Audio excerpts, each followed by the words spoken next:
Oi, pessoal! Vamos dar continuidade aí à leitura do livro Petroladrões, beleza? Assim como eu havia combinado com vocês no último vídeo, a gente vai ler do capítulo 24. Deixa eu ver onde que eu marquei. Do 24 ao 27, tá? Do 24º ao 27º capítulo aí do livro.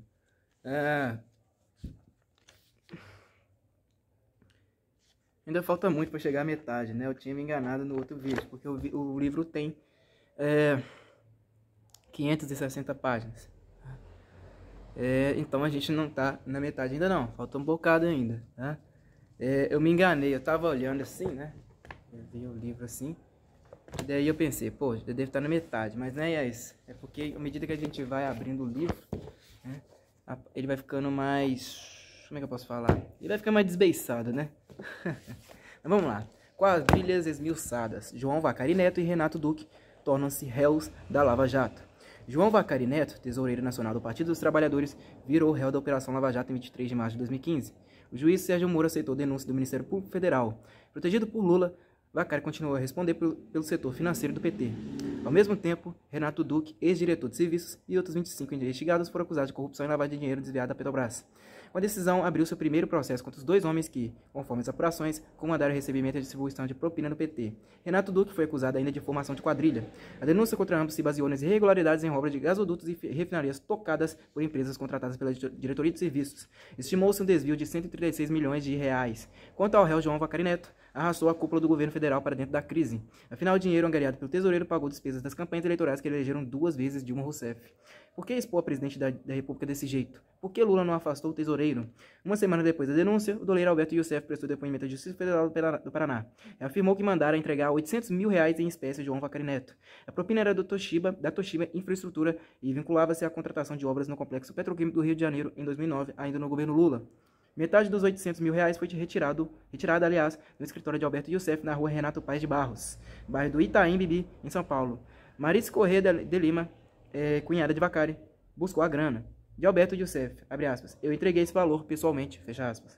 A segunda metade chegou à porta da sede do PT em São Paulo, segundo depoimento do doleiro, Rafael Ângulo Lopes, a seu serviço, transportou dinheiro em malas de viagem no automóvel Porsche Cayenne blindado.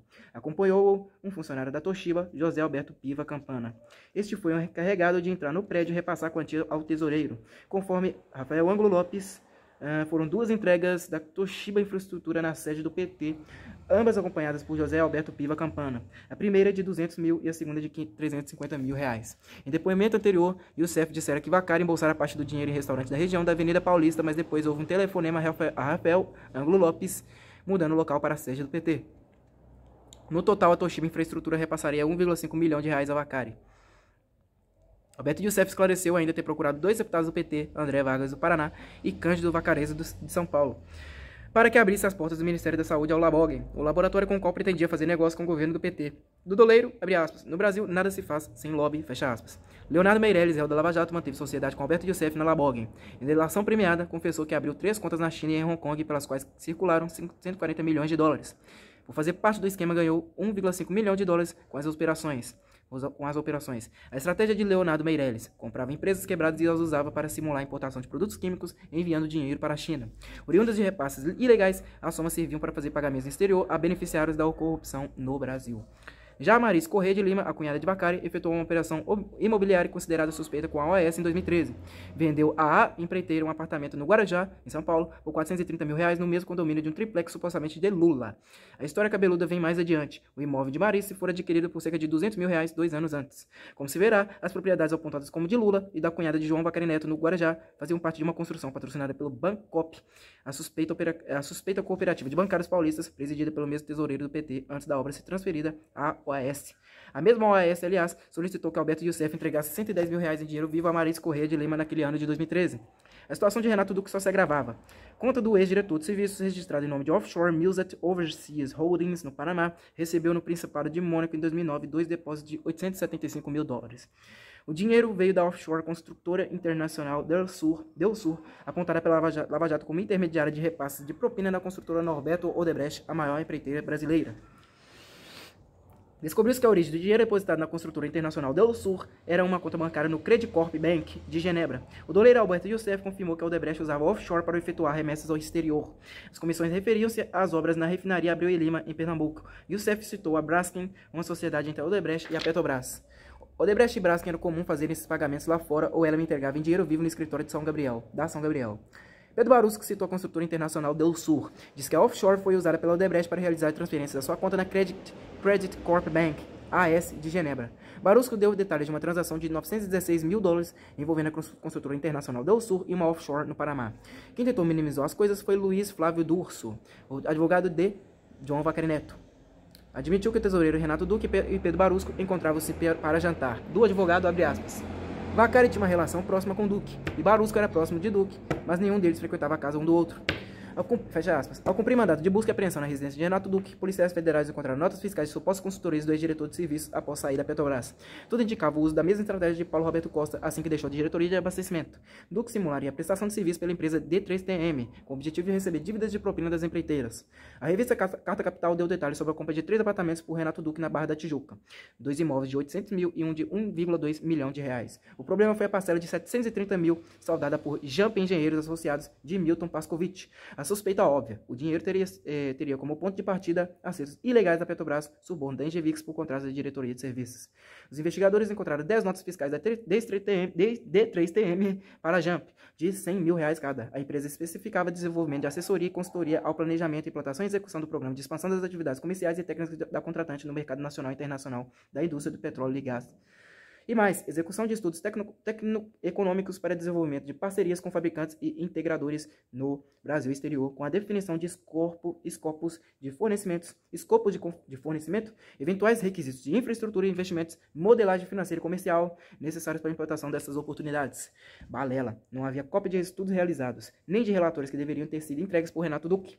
27 notas fiscais no valor de 6 milhões de reais foram apreendidas. Eram supostas consultorias de Duque à UTC Engenharia de Ricardo Pessoa. Naquele momento, ambos estavam presos no Panamá.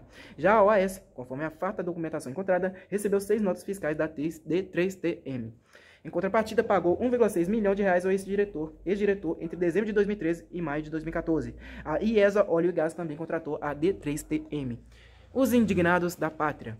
No olho do furacão, Lula preparava uma guerra contra a Lava Jato. Reuniu representantes dos 27 diretores do PT no salão de um hotel em São Paulo em 30 de março de 2015. Por determinação direta do ex-presidente, todos tiveram de deixar os celulares fora do recinto. A cada vez que alguém saía para o banheiro, Lula pedia com insistência para que a porta fosse fechada. Não queria jornalistas do lado de fora ouvindo os planos do PT. Presente na reunião, Antônio Palocci, do PT de São Paulo. A revista Isto É tratou do ex-ministro. Consultorias simuladas por ele teriam servido para carrear até 100 milhões da Petrobras, 100 milhões de reais da Petrobras ao PT. Como se sabe, o então ministro da Fazenda deixou o governo Lula em 2006 acusado de violar o sigilo bancário do caseiro Francenildo dos Santos Costa, o empregado que cuidava do imóvel alugado por amigos de Palocci em Brasília. Lá divertiam-se com garotos de programa. Palocci frequentava o local. Francenildo dos Santos Costa relatou a jornalistas o que se passava no casarão. O ex-ministro achou que o funcionário era financiado por políticos de oposição e cometeu o erro de bisbilhotar sua conta bancária. Não tinha dinheiro de político algum. Com o caso nos jornais, foi forçado a deixar o governo. Palocci montou uma empresa de consultoria, coordenou a campanha de Dilma Rousseff em 2010 e foi nomeado ministro da Casa Civil no primeiro governo do presidente. Caiu em seguida quando os jornais descobriram o enriquecimento com a empresa da consultoria.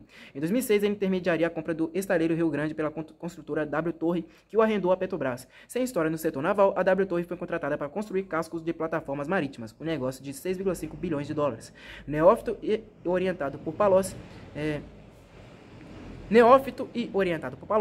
o estaleiro Rio Grande buscou parcerias internacionais como a holandesa SBM Offshore, uma corruptora, confessa. A associação com a SBM não frutificou e o ex-ministro agiu em 2010 para vender o estaleiro à Engevix, uma parceria da qual participava o FUNCEF, o Fundo de Pensão dos Servidores da Caixa Econômica Federal. Após comprar o estaleiro, a Engevix ganhou um contrato de 2,3 bilhões de dólares. Deveria construir 3 navios sonda para a Petrobras. A W Torre também fez bom negócio, investiu 170 milhões de reais e saiu do estaleiro com 410 milhões de reais.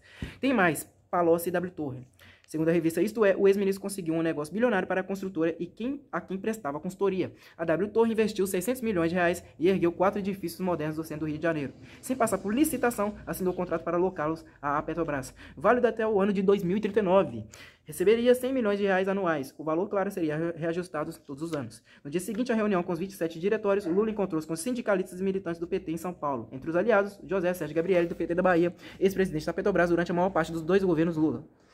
Justamente no período investigado pela Lava Jato. Gabriel ergueu o braço direito com o punho encerrado, fazendo o mesmo gesto que marcou as prisões do José Dirceu, do PT de São Paulo, e José Genuíno, do PT de São Paulo, condenados pelo escândalo do Mensalão. Lula defendeu o companheiro. Tem orgulho de ter sido o presidente que te indicou tesoureiro e presidente da Petrobras. Em outro trecho de seu discurso, Lula dissimulou: hoje, se tem um brasileiro indignado, sou eu, indignado com a corrupção. E tenho certeza de que esse país nunca teve ninguém com a valentia da presidente Dilma de fazer investigação contra quem quer que seja. Uma semana depois, Dilma Rousseff conseguiu entrevista ao canal de televisão CNN em espanhol. Palavras da presidente da República: se dinheiro de suborno chegou a alguém, essa pessoa será responsável. Eu tenho certeza de que minha campanha não teve dinheiro de suborno. Na prática, o governo Dilma Rousseff foi atrapalhar as investigações. Se não, vejamos. A Controladoria Geral da União trabalhou em processos administrativos envolvendo 29 fornecedores da Petrobras. Caso condenadas, as empresas pagariam multas, mas disporiam da alternativa de firmar acordos de leniência, ficando livres de condenações mais pesadas com a restrição de celebrar novos contratos com a administração federal. O Palácio do Planalto argumentava que a eventual falência das empreiteiras agravaria a crise econômica. O Ministério Público Federal era contra a assinatura de acordos sem o seu aval. Afinal, a CGU não dispunha de acesso a tudo o que for levantado em investigações criminais sigilosas. Como celebrar acordos de leniência perdoando companhias sem levar em conta as investigações sobre a conduta delas como um todo? Em 9 de abril de 2015, José Vacari Neto depôs a CPI da Petrobras. Negou qualquer mal feito. Um funcionário do Congresso soltou roedores no local da sessão. Houve tumulto. Hamsters e esquilos da Mongólia chegaram aos pés do deputado Zeca Dirceu, do PT do Paraná, filho do ex-ministro José Dirceu. Conta. Que circo, hein? Haja lama no pedaço. Em delação premiada, Rafael Ângulo Lopes, braço direito do doleiro Alberto Youssef, relatou aos investigadores como fazer para transportar dinheiro vivo em viagens aéreas. Cena de cinema. Juntava montes de células e embrulhava pacotes com filme plástico, aquele usado para embalar alimentos. Com um alfinete, furava os pacotes e os prensava com as mãos. Tirava assim todo o ar dos embrulhos, compactando-os e diminuindo ainda mais o tamanho de cada um. Depois vestia coletes ortopédicos e meias elásticas, comprimindo o próprio corpo. Fixava os pacotes nas pernas, tórax e nas costas, com fita de alta aderência. Completava o serviço vestindo roupas largas e escuras que disfarçavam o carregamento. Mula, profissional, impressionante. Rafael Ângulo Lopes levava até 5 mil cédulas no corpo. Carregava 500 mil em cédulas de 100 ou 500 mil dólares, se fosse o caso. Ou podia levar até 2,5 milhões de euros se transportasse cédulas de 500 euros, o equivalente a incríveis 8,7 milhões de reais em moeda nacional da época. Além das entregas em dinheiro vivo, ele cuidava de transferências externas da organização. Apresentou aos investigadores da Lava Jato comprovantes de depósitos internacionais feitos pela Odebrecht e Braskem. Detalhou encontros com Alexandrino de Alencar, diretor da Odebrecht, a quem repassava informações sobre contas para transferências no exterior. E retirava depois comprovantes desses mesmos depósitos realizados fora do Brasil. Rafael Ângulo Lopes confessou transações no Brasil e no exterior em nome dos interesses da OAS. Citou viagens ao Peru, Panamá e Trinidade e Tobago. Informou que recolhia dinheiro no escritório da OAS em São Paulo. Estimou que levava de lá a cada visita boladas de 300 mil a 500 mil reais. Organizado, registrou as entregas em planilhas. Traziam datas, apelidos dos beneficiários. A fim de facilitar a identificação, acrescentava ao lado do nome do político a inscrição BAND, de bandido. O senador Fernando Collor, do PTB de Alagoas, por exemplo, o FPC da planilha, aguardava em determinada ocasião uma soma em seu luxuoso apartamento de 600 metros quadrados em São Paulo. Para lá se dirigiu Rafael Ângulo Lopes. Entregou o dinheiro ao senador, o delator reproduziu o diálogo. Encomenda de Alberto Youssef para o senhor. Quem encomenda? O senhor sabe o que é isso. Rafael Ângulo Lopes não gostava de Fernando Collor, pois em seu governo, de 90 a 92, teve o dinheiro da caderneta da poupança confiscado. Ao sair do apartamento, resmungou a si mesmo, velho gordo. A Justiça do Paraná, aliás, determinou o sequestro de 163 milhões de reais da empreiteira Queiroz Galvão.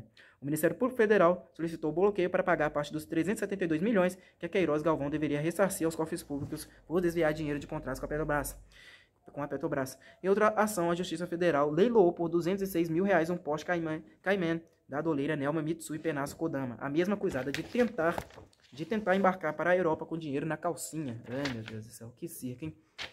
O juiz Sérgio Moro autorizou a transferência de presos da Lava Jato, entre eles Renato Duque. Seguiram da carceragem da Polícia Federal em Curitiba ao Complexo Médico Penal de Pinhais, Paraná. Lá teriam uma hora de banho de sol por dia e chuveiros coletivos. Usariam uniformes de presidiários. Receberiam visitas de 2 horas e meia de 2 familiares por semana. Os delatores do esquema, por sua vez, concluíram os depoimentos e obtinham autorização de voltar para casa. Dalton Avancini e Eduardo Hermelino Leite, presidente e vice-presidente da Camargo Corrêa, deixaram a carceragem da Polícia Federal em Curitiba. Ficaram à disposição da Justiça em prisão domiciliar com tornozeleiras eletrônicas. Deveriam ser monitorados por 1 ano. O presidente da Galvão Engenharia, Dário de Queiroz Galvão Filho, recebeu voz de prisão da Polícia Federal em 27 de março de 2015. Levaram-no para a cadeia com Guilherme Esteves de Jesus, suspeito de intermediar transferências de 8,2 milhões de dólares no exterior provenientes do estaleiro Jurong de Singapura. O dinheiro foi supostamente embolsado por 2 executivos da Sete Brasil, empresa associada à Petrobras e criada com o objetivo de construir e alugar navio-sonda para exploração do pré-sal. Além de João Carlos de Medeiros Ferraz, ex-presidente da Sete Brasil, e de Eduardo Musa, ex-diretor da empresa, teriam se beneficiado da derrama Renato Duque e seu braço direito, Pedro Barusco. A Jurong fora contratada para construir as sondas e a Sete Brasil era intermediária no negócio. Possuíam ações na Sete Brasil, ao lado da Petrobras, os fundos de pensão Petrócio, funcionários da Petrobras, Previ, Banco do Brasil e Funcef, Caixa Econômica Federal, entre outros. Investimentos sob alto risco. Guilherme Esteves de Jesus controlaria a offshore Updale Industries, de onde teriam sido conduzidas as transferências para offshores, Nativas, Drenos e Firasa, respectivamente, de Pedro Barusco, Renato Duque e João Carlos de Medeiros Ferraz. Não se identificou a empresa de Eduardo Musa. Conforme a delação premiada de Pedro Barusco, 5 estaleiros foram contratados pela Sete Brasil, que assinou 22 bilhões de dólares em contratos para fornecer 21 navios-sonda à Petrobras. Todos os estaleiros pagaram propina em troca dos contratos, sem exceção, um mar de lama. Para a força-tarefa da Lava Jato, Dario de Queiroz Galvão Filho ocupava a posição de maior responsabilidade em relação aos crimes de lavagem de dinheiro e pagamento de propinas a dirigentes da Petrobras. Do juiz Sérgio Moro sobre a prisão do executivo, abre aspas, a prova de prática dos crimes por prolongados períodos que se estendem ao menos de 2008 a 2014. A medida se justifica diante dos indícios supervenientes de que era Dario Galvão, como mandante, o principal responsável pelos crimes no âmbito da Galvão Engenharia, fecha aspas. A ordem judicial que determinou a prisão do presidente da Galvão Engenharia mencionou uma suspeita. Documentos fraudulentos foram apresentados pela empreiteira para incriminar o engenheiro Shinko Nakandakari por extorsão. Como se sabe, Shinko fez acordo de delação premiada para não ser preso. Teria agido em prol dos interesses da Galvão Engenharia, do juiz Sérgio Moro, sobre a troca de e-mails entre Shinko e a cúpula da Galvão Engenharia. Abre aspas. Tais mensagens corroboram o depoimento de Shinko Nakandakari no sentido de que Dario Galvão não só tinha conhecimento das propinas, mas era o efetivo mandante de suas realizações. Fecha aspas. Shinko Nakandakari foi um estorvo para a Galvão Engenharia. Forneceu detalhes de propina para o Glauco Colepículo Legatti, um ex-gerente da refinaria Abreu e Lima. Os responsáveis pelo pagamento de suborno estavam certos de que passariam incólumes pelas investigações da Lava Jato. Mas Nakandakari esmiuçou ou 1 milhão de reais em dinheiro vivo pago em parcelas pela Galvão Engenharia e a Renato Duque, bem como os 4,4 milhões de reais repassados a Pedro Barusco. Parte da quantia circulou no esquema com lastro de notas fiscais da empresa de Nakandakari, do delator, abre aspas. Em linhas gerais, você tem as medições mensais e daquelas medições colocava-se um percentual que saía dos valores da obra. Não era um percentual fixo, tinha 0,5, tinha 0,75, tinha 1,5%. Variava. A empresa calculava e me passava, fecha aspas. No despacho em que decretou a prisão de Guilherme Esteves de Jesus, o juiz Sérgio Moro fez considerações sobre o cidadão brasileiro, o principal prejudicado pela roubalheira da Petrobras. Do magistrado, abre aspas. Há quem prefira culpar a Polícia Federal, o Ministério Público Federal e até mesmo este juízo pela situação atual da Petrobras, em uma estranha inversão de valores. Entretanto, o policial que descobre o cadáver não se torna culpado pelo homicídio, a responsabilidade pelos imensos danos sofridos pela Petrobras e pela economia brasileira só pode recair sobre os criminosos, os corruptos e corruptores, incluindo os intermediários, fecha aspas. Do delegado federal Edson Fábio Garuti Moreira, da Delegacia de Combate a Ilícitos Financeiros, ao defender a autonomia financeira da Polícia Federal, abre aspas. A Polícia Federal existe não é para defender governante, não é para defender a oposição, é para defender o Estado, para defender a sociedade, para defender o direito, fecha aspas. Com o objetivo de impedir a concessão de habeas corpus ao acionista majoritário da UTC Engenharia, Ricardo Pessoa, o juiz Sérgio Moro informou ao Supremo Tribunal Federal, em 7 de abril de 2015, que o Executivo continuou a pagar propina em troca de contratos com o governo federal, mesmo após a deflagração da Lava Jato. Àquela altura, Ricardo Pessoa já estava preso havia quase 5 meses. Foi apontado como presidente do clube de empreiteiras que fraudava contratos com a Petrobras. Entre os argumentos, Sérgio Moro afirmou que Ricardo Pessoa solicitou a Alberto Youssef um repasse de propina a funcionários do governo do Maranhão em troca de recebimento de um precatório de 110 milhões de reais. A Maracutaia referia-se a uma estrada construída pela Constran nos anos 80. O doleiro já estava na cadeia há mais de um ano, desde quando em viagem a São Luís, supostamente para entregar dinheiro ao emissário da governadora Rosiana Sarney, do PMDB do Maranhão, recebeu voz de prisão. Ricardo Pessoa era sócio de Alberto Youssef em Hotel Salvador e num empreendimento imobiliário em Lauro de Freitas, na Bahia. Sem saída, como se verá, o dono da UTC e ex-presidente da ABMI, Associação Brasileira de Engenharia Industrial, se tornaria mais um réu colaborador da Lava Jato. Tenho vergonha, muita vergonha. O Instituto Estadão Dados analisou doações de 557,4 milhões de reais feitas aos diretórios nacionais do PT, PMDB e PSDB, os principais partidos políticos do país, por 21 fornecedoras da Petrobras envolvidas no Petrolão no período abrangido por 4 eleições, as de 2008, 2010, 2012 e 2014. Os valores foram atualizados pela inflação no final de março de 2015. O PT, o maior beneficiário, recebeu 321,9 milhões de reais. Em seguida, o PSDB, 137,9 milhões de reais. O PMDB foi contemplado com 97,6 milhões de reais. As 5 principais doadoras, Andrade Gutierrez, de 136,3 milhões, Queiroz Galvão, 103,7 milhões, Camargo Correia, 73,4 milhões, Grupo Odebrecht, de 58 milhões e OAS, 57,2 milhões de reais. Juntas fizeram 77% das contribuições oficiais às 3 maiores agremiações. O Ministério Público Federal decidiu olhar com lupa 62,6 milhões de reais doados por 8 empreiteiras investigadas da Lava Jato. Tratava-se de recursos injetados nas eleições de 2010. Suspeita, dinheiro de propina foram transferidos na forma de doações oficiais em troca de contratos com a Petrobras. Objetivo, verificar 32,8 milhões embolsados pelo PMDB, 9,8 milhões pelo PT e 9 milhões destinados ao PSDB. Além disso, investigaria outros 11 milhões de reais em repasses diretos a 14 políticos. A lista dos 14 a cargo da Procuradoria-Geral da República. Lindbergh Farias, do PT, do Rio de Janeiro, 2,5 milhões. Gleisi Hoffmann, do PT do Paraná, 1,5 milhão. Humberto Costa, do PT do Pernambuco, 1 milhão. Eduardo Campos, do PSB do Pernambuco, 880 mil. Aline Corrêa, do PP de São Paulo, 863 mil. Mário Negromonte, do PP da Bahia, 700 mil. Cândido Vacareza, do PT de São Paulo, 675 mil. Eduardo Cunha, do PMDB do Rio de Janeiro, 500 mil. Nelson Meura, do PP do Paraná, 500 mil. João Pisolati, do PP de Santa Catarina, 500 mil. Benedito Delira, do PP de Alagoas, 400 mil. Roberto Teixeira, do PP do Pernambuco, 250 mil. Pedro Henry, do PP do Mato Grosso, 200 mil, e Renan Calheiros, do PMDB da Lagoa, 160 mil reais. Para se avaliar o tamanho da encrenca, a multinacional holandesa SBM Offshore aceitou indenizar a Petrobras em 1,7 bilhão de dólares por ter pago propina em troca de contratos com a estatal. E a SBM nem era uma das investigadas pela Lava Jato.